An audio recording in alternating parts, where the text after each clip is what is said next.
Hello students, am I visible and audible? Kindly confirm so that we can start with today's session.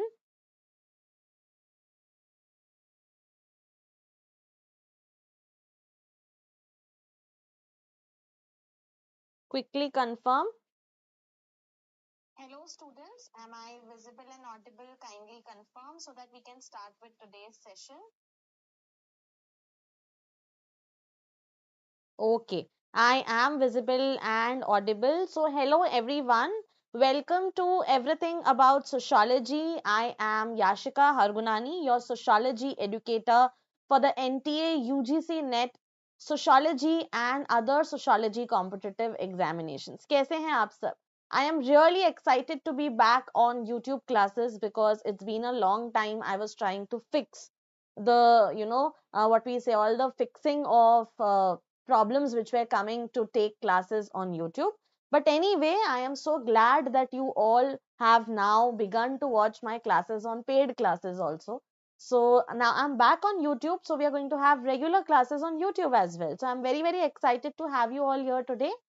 In today's session, we are going to cover one of the most important and most asked topic on sociology students. Frequently, there are a lot of questions which are asked from the basics or the fundamentals of sociology. So in today's session, we are going to cover that. So I first of all welcome all the students to Everything About Sociology. जिन्होंने already application download किया, I am so happy to see you all regularly on our classes. जिन students ने नहीं download किया है make sure आप description box से लेके लिंक उसे डाउनलोड कीजिए. My name is Yashika and most students already know me. The students who do not know me, please do watch the previous videos where I have given you a long description about me. I hope that you will follow those classes as well. So without wasting any time, let us quickly begin with today's class. Today we are going to cover the three major perspectives in sociology. ठीक है, समाज शास्त्र के तीन प्रमुख दृष्टिकोण. जब हमने बूस्टर सीरीज शुरू किया था last week, I had started with the classes where I had taught you what are perspectives, sociological perspectives क्या होते हैं.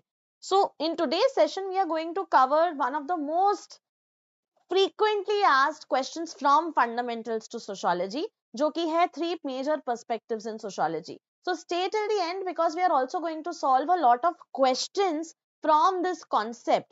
And in the next 50 days, you're going to have regular classes with me on sociology for competitive examinations where I'm going to cover various important, most asked concepts in sociology. So yes, सबसे पहले बहुत जरूरी है कि आप समझो कि ये जो डायग्राम आपके सामने दिया गया है, the sociological perspective, this is one of the most good diagrams I found and I thought of adding this here so that हम लोग थोड़ा बहुत एक डिटेल यहाँ पे ही देख लें कि बहुत अलग अलग पर्सपेक्टिव्स हमें देखने मिलते हैं इन sociology.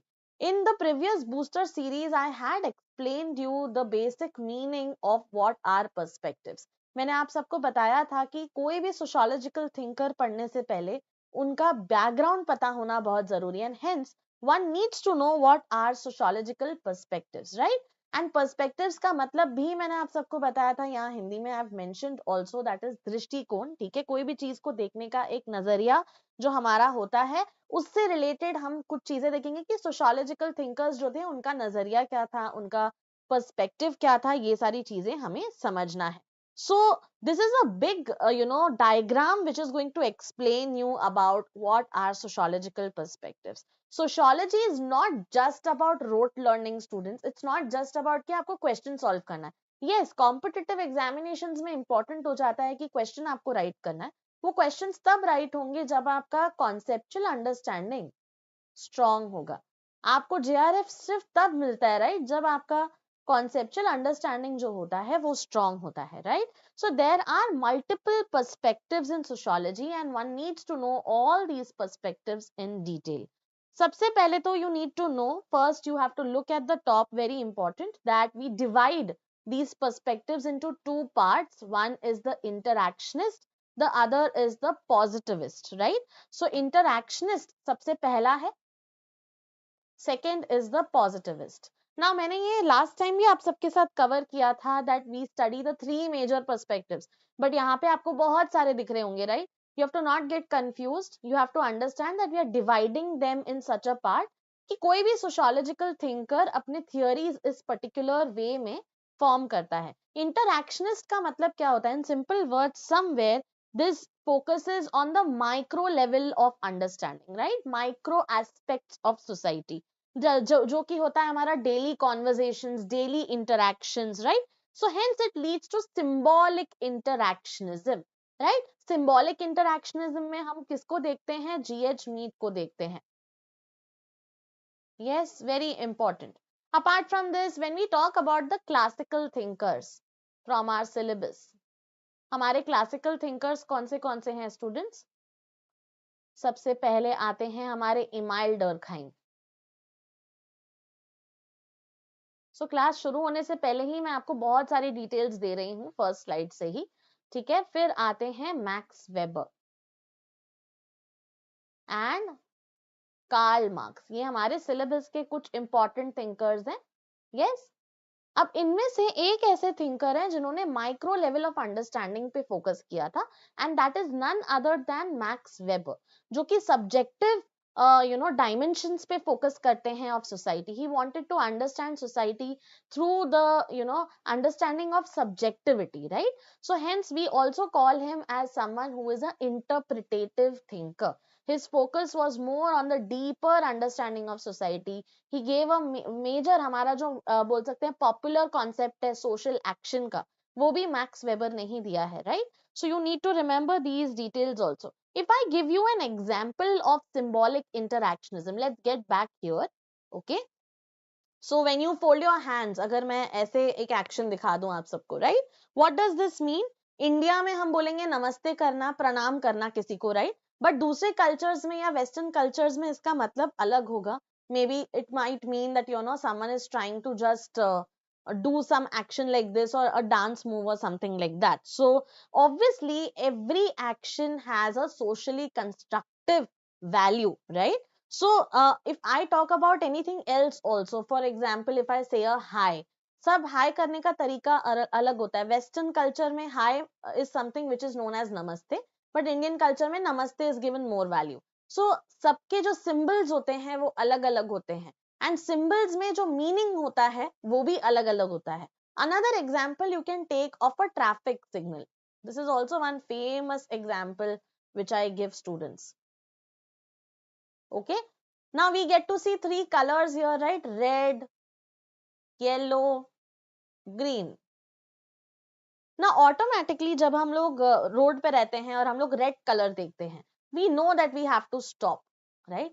We know that we have to stop. Now obviously this is a symbol of red. This meaning has been given to this particular color, and hence we follow the rules, right? So hence these symbols do carry a lot of deeper meaning apart from just it being a color, right? So you have to remember this, very important. Next is the positivist. Positivist में भी कुछ आते हैं जैसे कि consensus theorist आते हैं या कॉन्फ्लिक्ट थियरिस्ट आते हैं.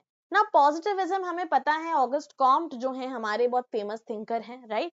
उनसे काफी ज्यादा इंस्पायर होके कुछ थिंकर्स ने कंसेंसस पे फोकस किया था. कंसेंसस का मतलब क्या होता है? एक मत. एक मत पे फोकस किया था. दैट मीन्स एक दूसरे से अग्री करना हर चीज पे. सो यहाँ पे हमारे फंक्शनलिज्म का पर्सपेक्टिव आ जाएगा. फंक्शनलिस्ट हमारे इमाइल डर्कहाइम हो गए, right? These are some important aspects which I am covering here in the class. Number 2 is positivist में कॉन्फ्लिक्ट थ्योरीज भी आती हैं. कॉन्फ्लिक्ट में मतलब हमारे कार्ल मार्क्स आ जाते हैं, Marxist. Okay, I will be teaching you this as well. Marxism में भी बहुत सारे अलग डायमेंशंस हैं, like structural Marxism, instrumental Marxism, feminist perspective जिसमें again we see a lot of subtypes like liberal feminism, radical feminism, Marxist feminism. Yes, so when I talk about consensus theorist students, so these type of sociological thinkers obviously focus more on stability. When I talk about Emile Durkheim was also someone who focused more on stability, right? So this is again very, very important that one needs to remember. Just give me a minute.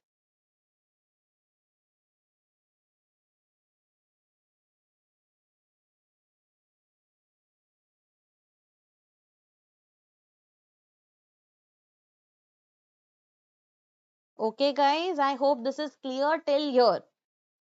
Can we move ahead? Yes. So functionalism perspective हमारे email Durkheim का हो जाता है, like I told you. यहाँ पे आप example ले सकते हो अलग अलग इंस्टीट्यूशंस का, right? When I talk about functionalism, take the example of education system, right? Education system में हमें बहुत कुछ देखने मिलता है जो कि पॉजिटिव भी होता है, like the teaching skills of the teachers. कहीं ना कहीं it is also building social order between the students and the teachers, right? So her institution society को कहीं ना कहीं एक साथ मिलके स्टेबल बना रहा है, right? It's helping to make the society stable in one nature.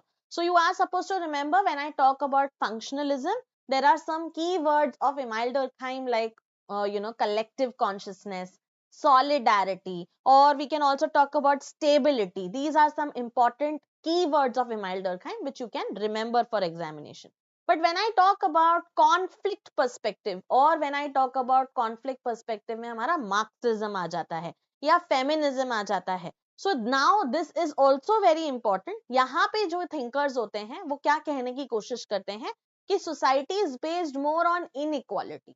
Some set of people have a lot of resources, some set of people do not have a lot of resources. There is a kind of a power struggle between two groups. Okay, so Marxist perspective ज़्यादातर focus करता है class struggle पे, the whole theory of class by Karl Marx, right? So you are supposed to remember this. However, feminism or feminist perspectives ज़्यादातर focus करता है gender inequality पे, gender के aspect पे ज़्यादा focus करता है. So for example, it will focus more on the wage gap between men and women, ठीक है? You can take this as a research topic also, like unequal household roles जो होते हैं उस पे भी आप बोल सकते हो, can be a good PhD topic. ठीक है? तो ये सारी चीजें हैं बहुत important. You are supposed to remember this as well. Now, if we quickly recap these perspectives before we move down to only the three major perspectives, students, interactionist perspective में हमें symbolic interactionism देखने मिलता है जो कि micro level of analysis होता है. On the other hand, जब हम consensus theorist की बात करते हैं, यहाँ पे हमें देखने मिलता है functionalist perspective. इमाइल डर्कहाइम का आप example ले सकते हो.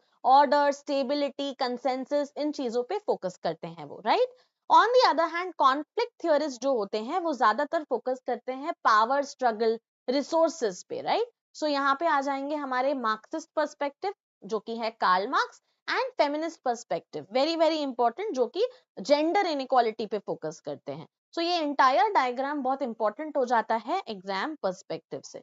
Now in the chat section, can you all tell me quickly which perspective exactly talks about power and inequality? Power और इनइक्वालिटी कौन सा पर्सपेक्टिव बात करता है? फंक्शनलिज्म, इंटरैक्शनिस्ट पर्सपेक्टिव या conflict perspective? Type fast and let me no कि कौन से पर्सपेक्टिव में हमें पावर और इनइक्वालिटी देखने मिलता है. अभी जस्ट मैंने आप सबको पढ़ाया. So this is very very important. I hope you all have understood यहाँ तक and we can move ahead in the class.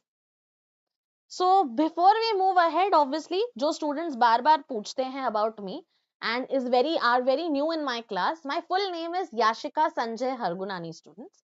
I'm a PhD research scholar in sociology at HSNC University Mumbai. I have taught in Unacademy as well, so hence I am an ex-Unacademy educator. I have taught for the NTA UGC NET Sociology category for 2 years. I have 4+ years of teaching experience for sociology in competitive examinations. I have taught in various schools and colleges to students. Not only that, I have started my own, like I have given research consultation, PhD guidance and mentorship for the past 4 years. And I have begun that service again for students where you all can take help from me in regards of your PhD. Overall, I have 5 years of experience when it comes to competitive examinations. I hope this is clear with you guys and we can move ahead in the class. Now, in the chat section and description box both, you might get the Telegram channel link. So, you make sure that you join the Telegram channel for all free class links, because आज से हम रोज 6 बजे मिलने वाले हैं for YouTube classes. You will also receive a lot of free notes, updates in the Telegram channel, both in English and Hindi. So join now. The name of the channel is Everything About Sociology.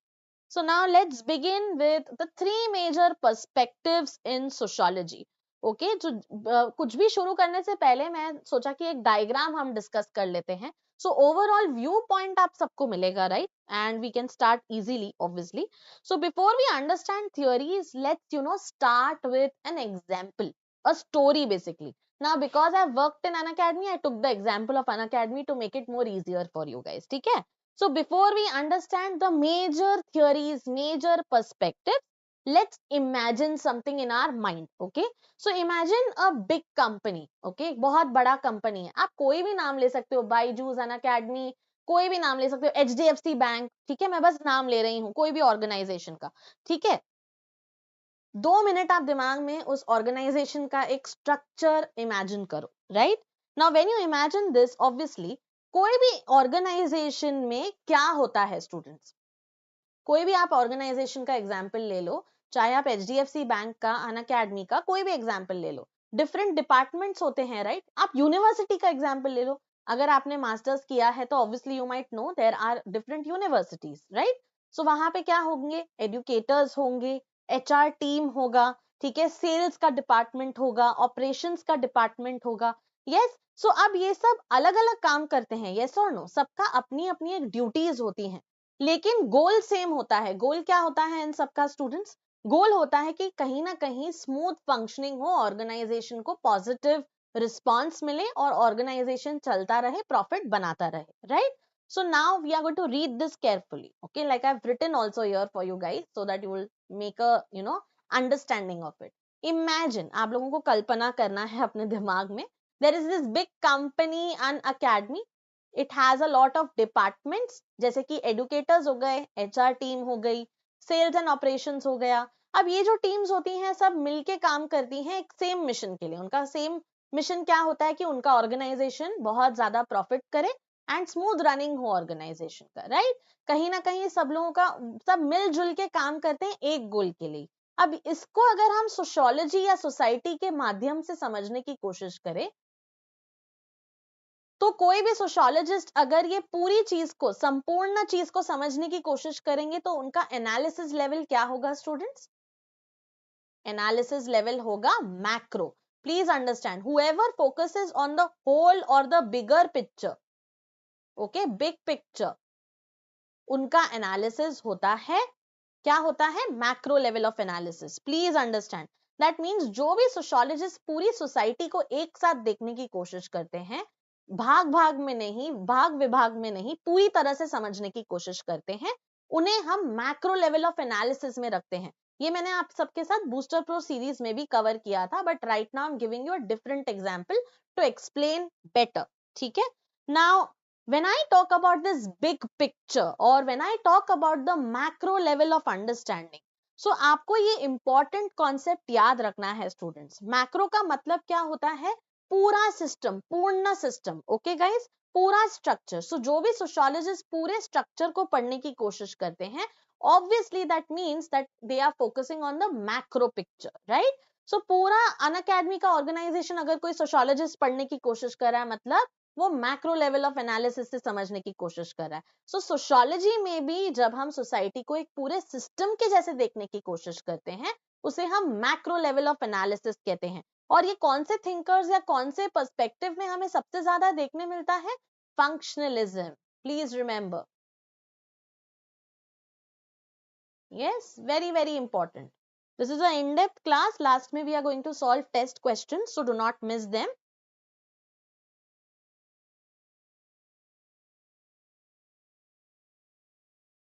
Okay guys, just a minute. Okay, now when I talk about different teams, ठीक है, जैसे अलग अलग departments मैंने कहे, ठीक है, HR team हो गया, एडुकेटर्स का टीम हो गया, सेल्स एंड ऑपरेशंस, सबके अपने अपने जॉब रोल्स भी होंगे, राइट? जॉब डिस्क्रिप्शन सबका अपना अपना होता है. हर टीम में अपने अपने उद्देश्य और कार्य भी होते हैं जो उन्हें करने पड़ते हैं, राइट? उसी को हम माइक्रो बोलते हैं, पार्ट वाइज. ठीक है? दैट मीन्स भाग भाग में काम करना. Yes, very very important. So ये जो माइक्रो लेवल ऑफ एनालिसिस होता है students, it focuses only on parts, it focuses only on units. Okay, so ऐसे टाइप के जो सोशियोलॉजिस्ट होते हैं वो सिर्फ और सिर्फ पर्टिकुलर यूनिट्स पे फोकस करते हैं. For example, if any sociologist want to only study the educators or the behavior of the educators, interactions between the educators. Okay, some sociologists want to only understand the students, okay, the level of understanding students have. Okay, so ये सब छोटे छोटे units को ही हम micro level of analysis कहते हैं. सो अब सबसे इंपॉर्टेंट बात आपको यहाँ पे इस पूरे स्लाइड में समझनी है, that macro level of analysis always focuses on the big picture or the whole system. Micro level of analysis focuses on individual parts of the behavior of the individuals. Okay, so ये दोनों चीजें एक दूसरे से connected है. That means there are many thinkers who might want to study both the system and the behavior of the people. So you are supposed to remember this, very very important. Okay, so this was about micro and macro level of analysis. I have attached some more images as an example for both. Okay, like I've added some more pictures here for you to understand this. So this is just for your understanding. Whatever I taught you now is also in the form of images और colourful images जो आप देख सकते हो जब मैं आपको PDF दूंगी.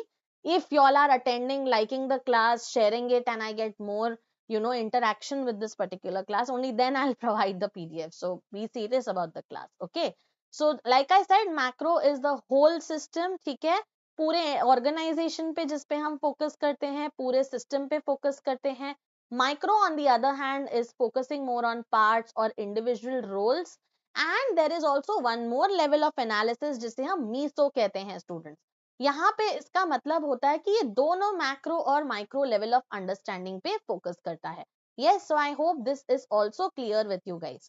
Now I have also added some more examples when we talk about the levels of analysis. जब भी हम बात करते हैं मैक्रो लेवल ऑफ सोशियोलॉजिस्ट की स्टूडेंट, चाहे आप इसमें एग्जाम्पल ले सकते हो इमाइल डर्कहाइम का, क्योंकि अभी हम क्लासिकल थिंकर्स को फोकस करके ये पढ़ रहे हैं. So I am just taking the example here. He will obviously try to understand society as a whole.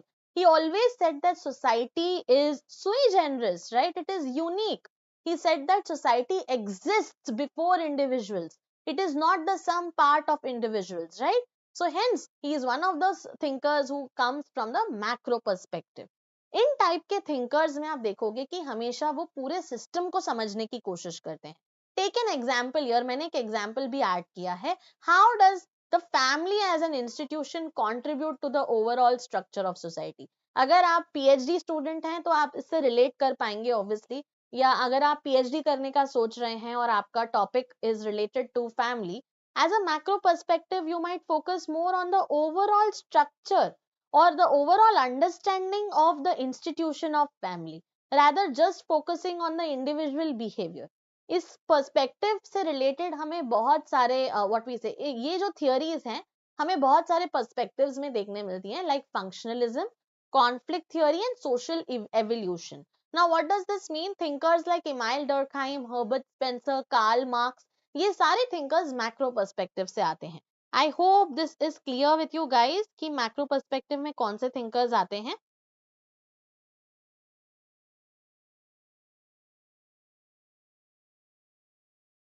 Yes, okay. Next is micro sociologist. Okay, micro में हम रखते हैं उन थिंकर्स को जो कि ऑब्वियसली फोकस करते हैं स्मॉल ग्रुप्स पे, इंटरैक्शंस पे, सोशल यूनिट्स, छोटे छोटे यूनिट्स में जो कि सिस्टम के अंदर एग्जिस्ट करते हैं. This is the system.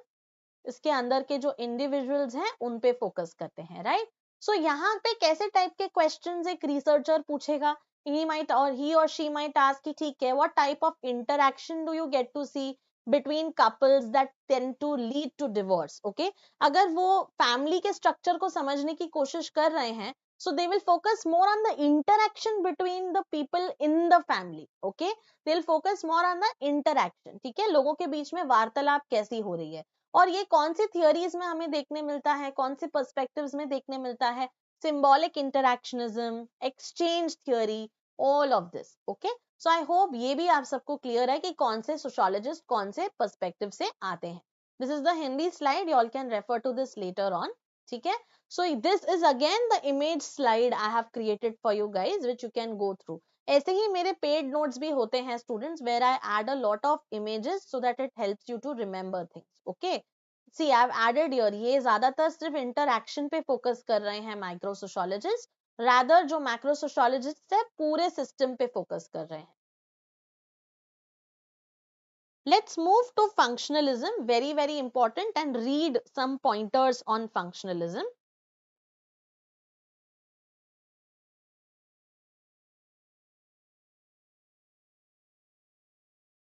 I hope you all are with me.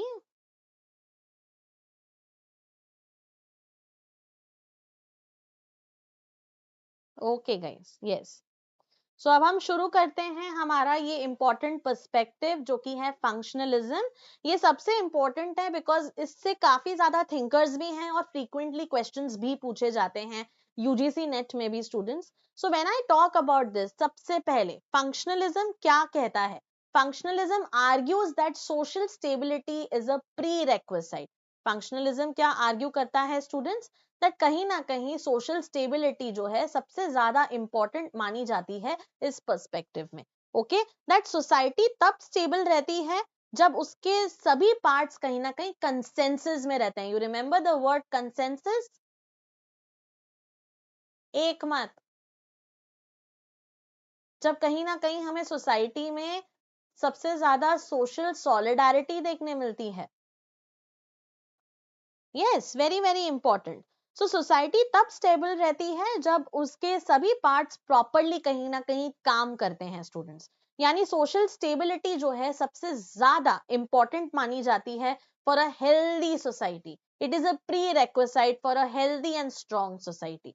Okay, now I give you an example here, very important. ठीक है, सोसाइटी को अगर आप ह्यूमन बॉडी से कंपेयर करो,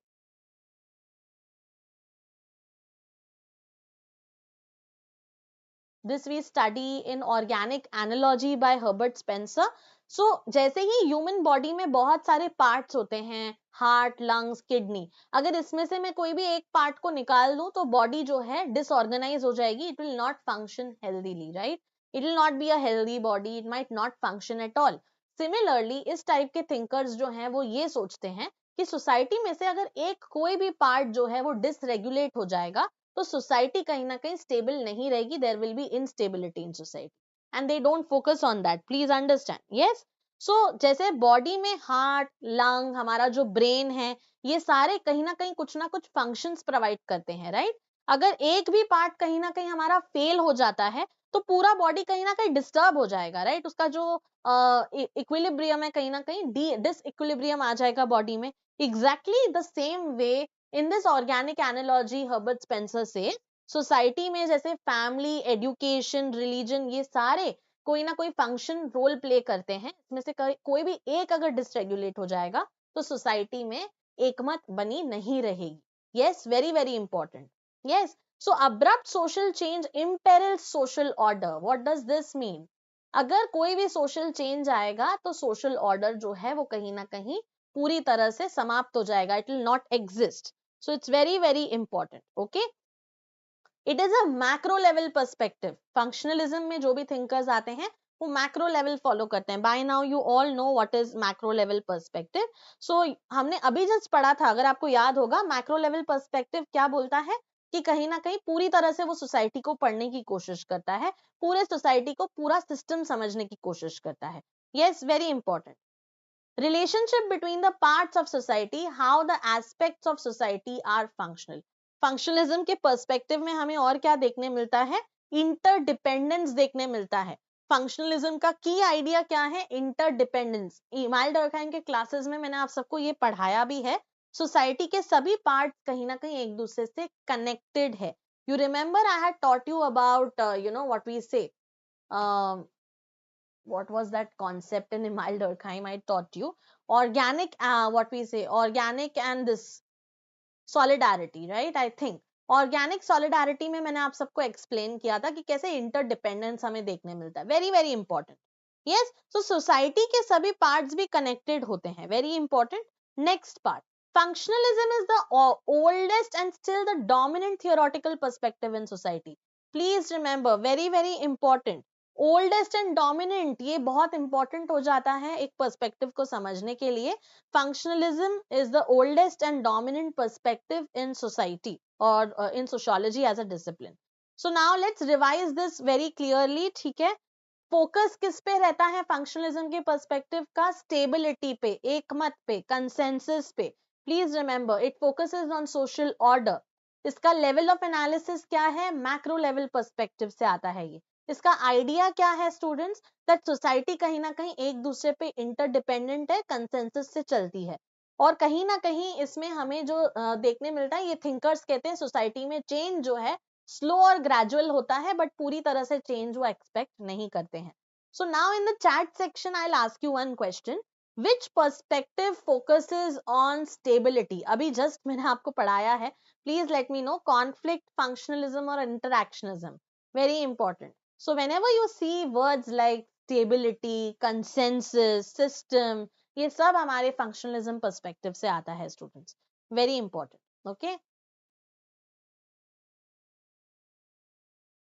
this is the Hindi slide for my Hindi students and the image slide for you all. Like I said, society functionalism के perspective में जितने भी सोशल थिंकर्स होते हैं वो सोसाइटी पे फोकस करते हैं, ओवरऑल सिस्टम पे फोकस करते हैं, ठीक है।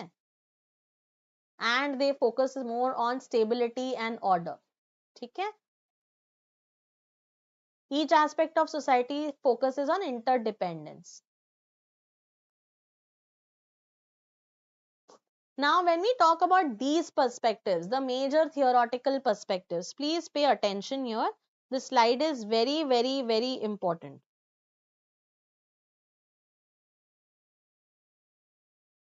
Okay.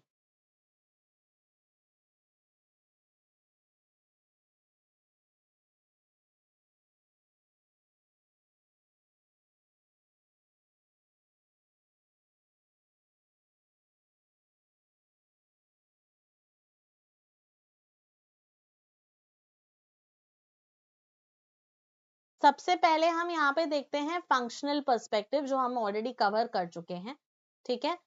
ओके, ये कहता है कि society is made of inter related parts. सभी पार्ट्स कहीं ना कहीं मिलकर सोसाइटी में स्टेबिलिटी लाते हैं और मेंटेन करते हैं। इसका फोकस ऑर्डर और स्टेबिलिटी पे होता है, like I told you students, ठीक है। Level of analysis is macro level of analysis.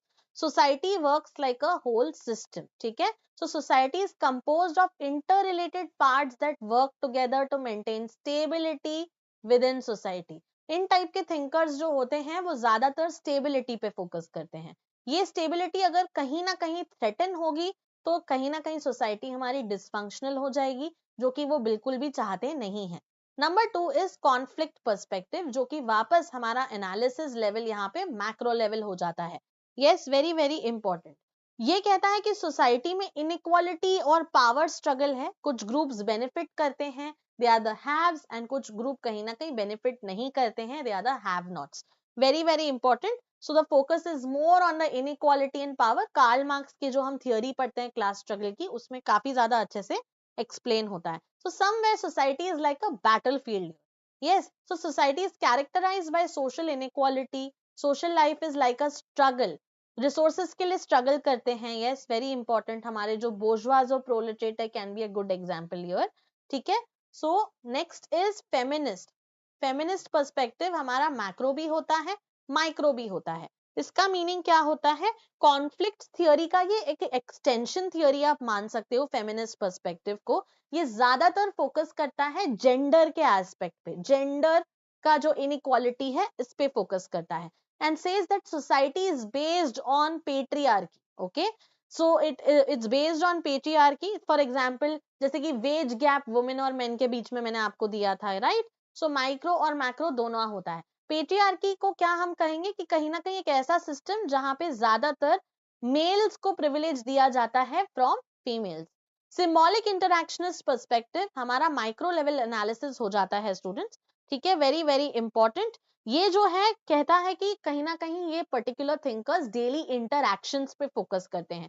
Society is created through the interactions of people. Okay, जैसे जॉर्ज हर्बर्ट मीड का सेल्फ का कॉन्सेप्ट हो गया, गॉफमैन का स्टेज का कॉन्सेप्ट हो गया, राइट।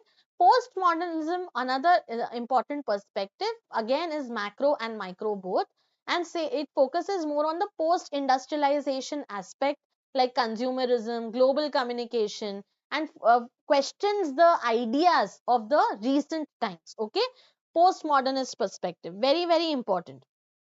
ठीक है, सो ये कहीं ना कहीं मीडिया ग्लोबलाइजेशन, हमारे जो मैनुअल कैस्टल्स और बहुत सारे थिंकर्स हैं वो आ जाते हैं यहाँ पे.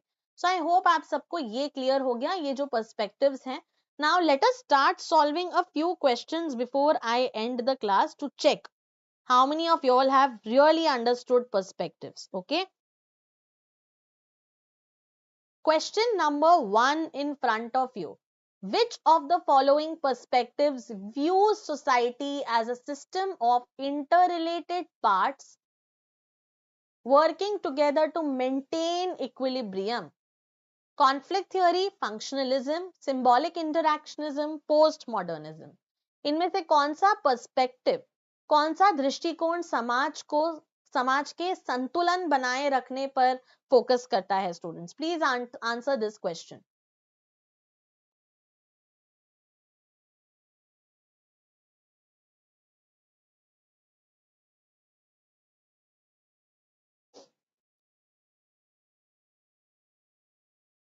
Yes, the correct answer to this is none other than functionalism. I told you all, जब भी आप ये शब्द देखते हो working together, मेंटेनिंग इक्विलिब्रियम, हमारा फंक्शनलिस्ट पर्सपेक्टिव हो जाएगा. इक्विलिब्रियम के कॉन्सेप्ट में हम टैलकेट पार्सन्स को भी रखते हैं.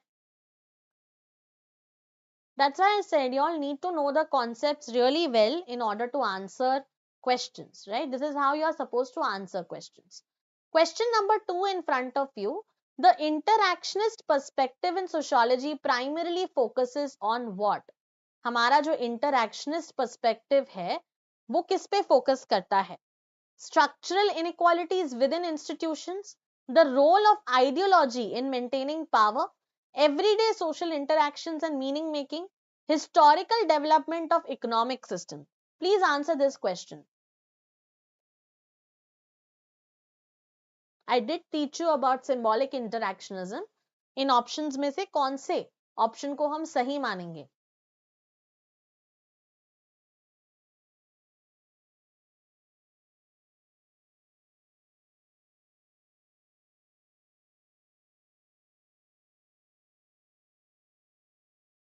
I did. Yes. Students, everyday social interactions and meaning making. Interaction हमारा तो यहाँ पे की वर्ड ही आ गया, interactionist, interaction, social interaction. Yes, very easy.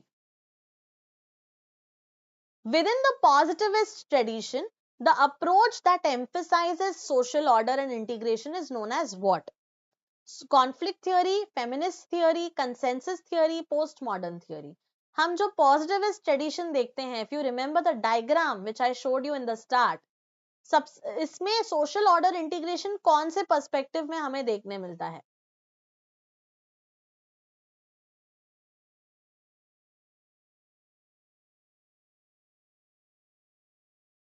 Yes, students. The correct answer is consensus theory. Consensus theory हमारा करेक्ट आंसर होगा. Consensus theory के अंडर हमने पढ़ा था अबाउट फंक्शनलिज्म, जो कि ऑर्डर पे फोकस करता है, इंटीग्रेशन पे फोकस करता है. Question number 4: which perspective argues that society is characterized by competition for scarce resources and power? Functionalist, conflict, interactionist, ethno-methodological. इनमें से कौन सा पर्सपेक्टिव इस चीज पे फोकस करता है कि कहीं ना कहीं कंपटीशन हो रहा है between two groups for resources, the haves and have nots, if you remember.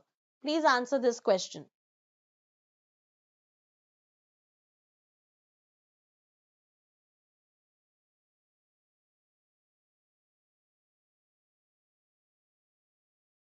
Yes, student, the correct answer is conflict perspective, जो हम कार्ल मार्क्स में क्लास थियरी पढ़ते हैं.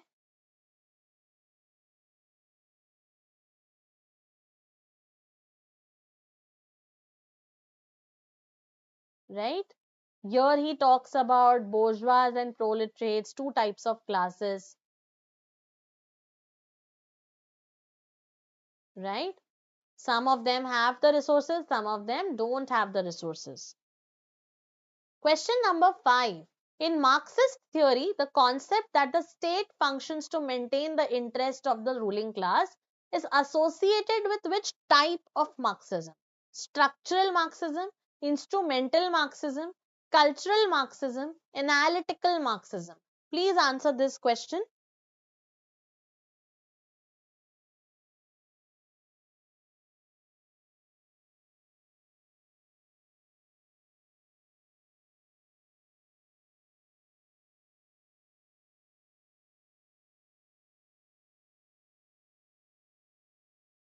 Yes, students. The correct answer to this is instrumental Marxism. Please make a note of it. Very, very important. Question number 6. Which branch of feminist theory emphasizes that patriarchy is a universal system of male dominance? Liberal feminism, radical feminism, Marxist feminism, socialist feminism. Please answer this question. We did study about feminist perspective right now, where I did tell you about three, important feminism or types of feminism. इनमें से कौन सा ये कहता है कि patriarchy जो है कहीं ना कहीं एक ऐसा सिस्टम है जो कि दिखाता है male dominance?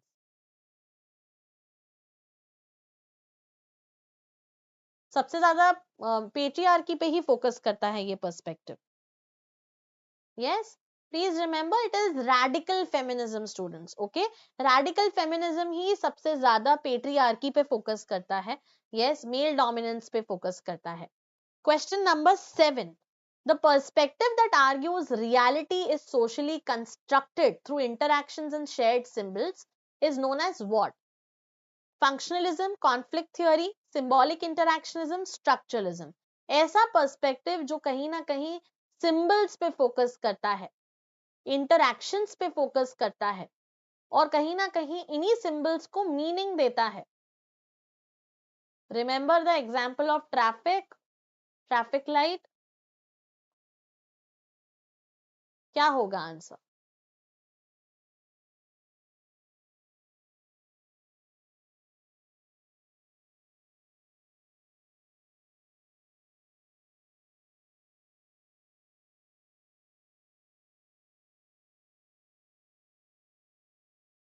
Yes, students. Correct answer is symbolic interactionism. Please don't make a mistake here. Okay. Question number 8. Which theoretical approach is most associated with micro level of analysis of everyday social life?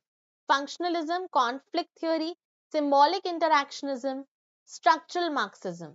हमने level of analysis पढ़ा था sociologist का. इनमें से कौन सा micro level of analysis पे focus करता है? Micro level.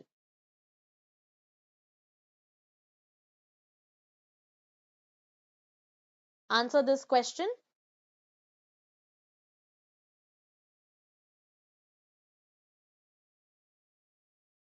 Students, the correct answer is symbolic interactionism. Please remember, I told you this focuses on interactions. Interactions मतलब हमारा micro हो जाएगा because it's focusing on units, parts. While on the other hand, functionalism and conflict perspective both are macro perspectives, macro analysis. Yes. Structural Marxism भी हमारा macro हो जाएगा.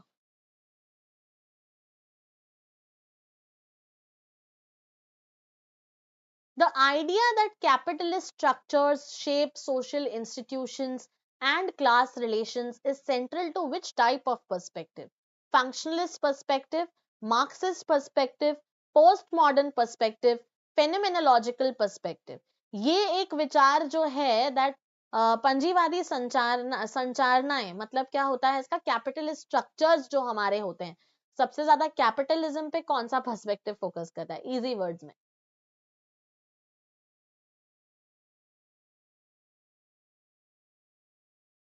Yes, हमारा Marxist perspective focus करता है कैपिटलिज्म में. Karl Marx, right? Very easy. Question number 10. Which theoretical perspective argues that gender inequality is embedded within social institutions and structures? Feminist theory, symbolic interactionism, functionalism, ethnomethodology, इनमें से कौन सा theoretical perspective gender inequality पे focus करता है और ये कहता है कि सोशल इंस्टीट्यूशंस और स्ट्रक्चर्स में इस टाइप की इनइक्वालिटी सबसे ज्यादा देखने मिलती है? Please answer this question.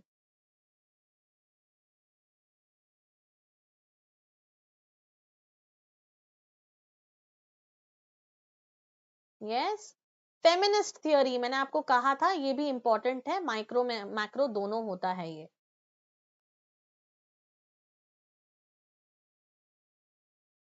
So these were the questions, students. I hope you all have enjoyed the class. Make sure that you're following me on across all social media platforms like Instagram at everything about socio, because you get a lot of informational reels there where you can follow in shorter format and you can learn concepts. LinkedIn Yashika Hargunani, because you receive a lot of details about PhD here, and my website everythingabout sociology.co.in for all the free classes, daily quiz, free notes, and so on and so forth, paid classes as well. Make sure you take this particular course. You get it at 499 rupees, where I cover comprehensive course on sociological theory. You can use my code YashiCash and get it at 499 rupees. Thank you very much for joining in, students. I'll see you all tomorrow at 6 p.m. for a new class.